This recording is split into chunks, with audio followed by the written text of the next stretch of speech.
So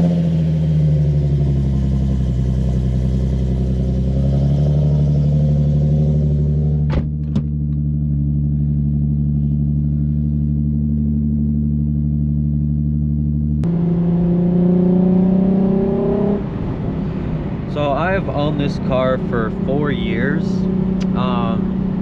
and this car hasn't been like a weekend car or a garage queen or anything like that for 4 years. I have daily driven this car for 4 whole years, and throughout those 4 years, it's honestly been hard to find things I hate or dislike about this car, which is pretty amazing to me.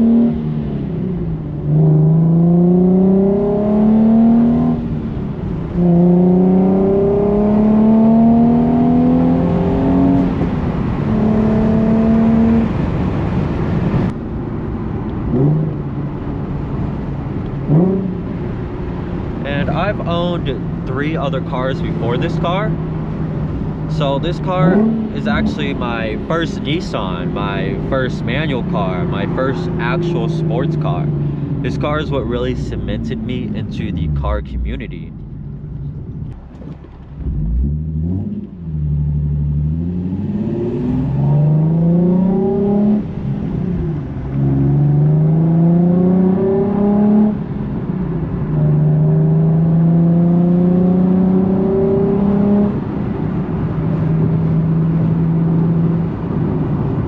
Even as a daily driver, this car is a lot of fun to drive. It still feels like a sports car. Just, you know, hearing the exhaust hum and, you know, the slight drone I do have from my exhaust, and kind of just shifting through gears, it's just a lot more satisfying to drive as a daily driver. Even through the boring drives that you go through daily, this car still makes those drives a lot more fun than they usually are. You know, like I said, shifting through the gears and everything, and I'm literally on the way to work right now, and I'm just having a blast driving this car. You know, I take this route, it's usually just a straight shot until I have to turn off onto the highway just for a little bit. But you know, this drive would typically be pretty boring for anyone else. You're just going straight and you only have your foot on the gas, and that's about it. But with this car, you know, I shift through the gears and everything. I get to downshift. Sometimes I do downshift just to hear my exhaust. And honestly, after 4 years of daily driving this car, I haven't really experienced any severe problems when it comes to my vehicle. The only thing that's like the most severe thing that has happened is the CSC, you know, just failing. And that's just with any manual transmission vehicle, so that's not even the Z's fault, honestly. But for that being the most major thing, I think that's pretty good.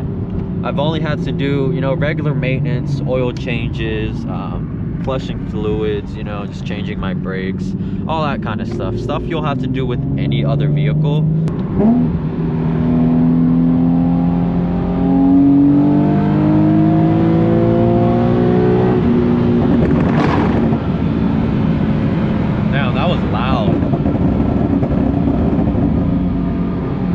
And I'm not saying this car is perfect, because I don't believe any car is, which brings me to the first downside of this car, which is the dated interior. For me, you know, it doesn't really bother me too much. You know, I'm kind of a minimalistic kind of guy. I don't really have a desire for all the extra tech stuff that are, I guess, in the newer Z. Like, it has a digital cluster and everything like that, more digital infotainment center, just kind of more going on. I know in mine, since I have the base model, it is a bit more lackluster than the, let's say, Roadster or Sport. But as you can tell, you know, there's not much going on. I'm pretty sure the previous owner added this in, because I've seen base models without this in there. If that is incorrect, just let me know down in the comments. That also goes with the backup camera.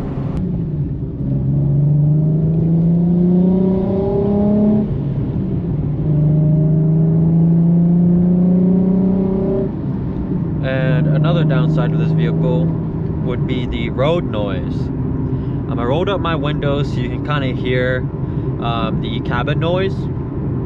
My exhaust doesn't really add too much drone, so you'll really be able to hear the impurities on the road and everything like that.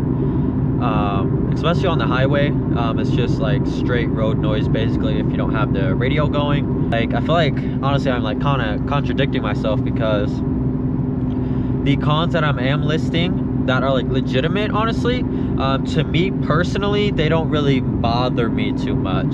You know, I've daily driven this car for about 4 years, and you just kind of get used to it in a way, until you drive someone else's car or you get into their car or anything like that. The practicality of this vehicle is not all the way there that you would like it to be.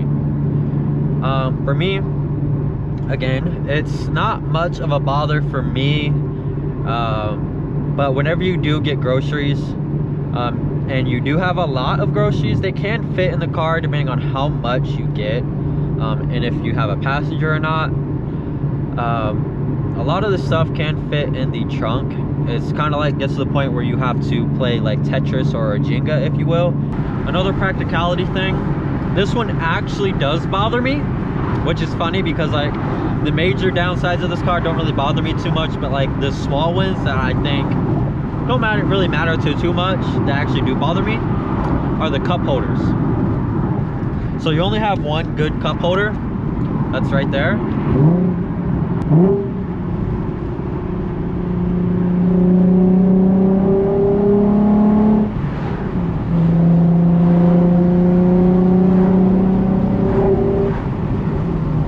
So it's time to answer the age-old question.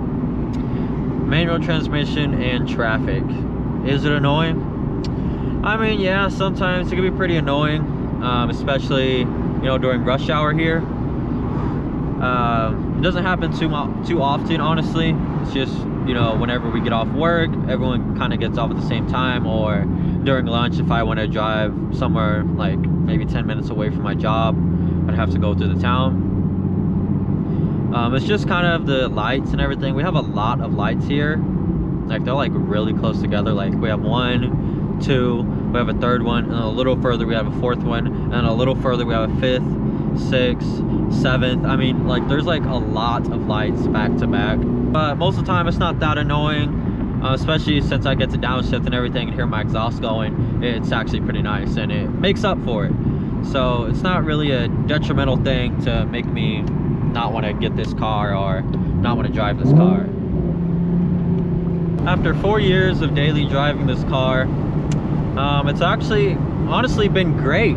I've loved every day, every second, every mile, every shift. I've loved it all. For the people who shouldn't buy this car, I think if you just absolutely hate the road noise and everything like that, I don't think it's too bad on a smooth road. Like this one's pretty smooth, and the road noise isn't that bad. Like, let me roll up my windows.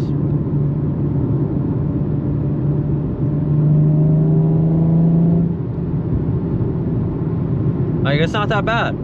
So yeah, another reason why you shouldn't buy this, if you're really into tech and you know you want a lot of tech in your vehicles, this one may not be it. But I want to say there are some aftermarket parts and things that you can do to this car to make the tech side a little more manageable. Like, there's a whole Tesla screen you can put. It'll be like from the top of this all the way down. Excuse me. It'll be, you know, just a full screen right there for you. And you can even make this a digital cluster, I'm pretty sure. And you can get an updated steering wheel, stuff like that, to help mend that tech need for you. But if any of that's just not enough for you, I completely understand. You know, these vehicles don't have massage sheets or anything like that, like the newer trucks and everything like that. So I just wouldn't say, you know, get this vehicle if that's what you're looking for. But for the ones who would drive this car, I would say if you're anything like me, you know, the tech side doesn't really bother you too much. You're going to be really focused on driving, going through the shifts, downshifting, all that good stuff, hearing your engine speak to you. on the highway or just lonely late night driving, I think that would be a pretty good option for you, especially as a daily driver. You know, I've daily drove this car for 4 years, haven't really had a single serious issue that's like Z related.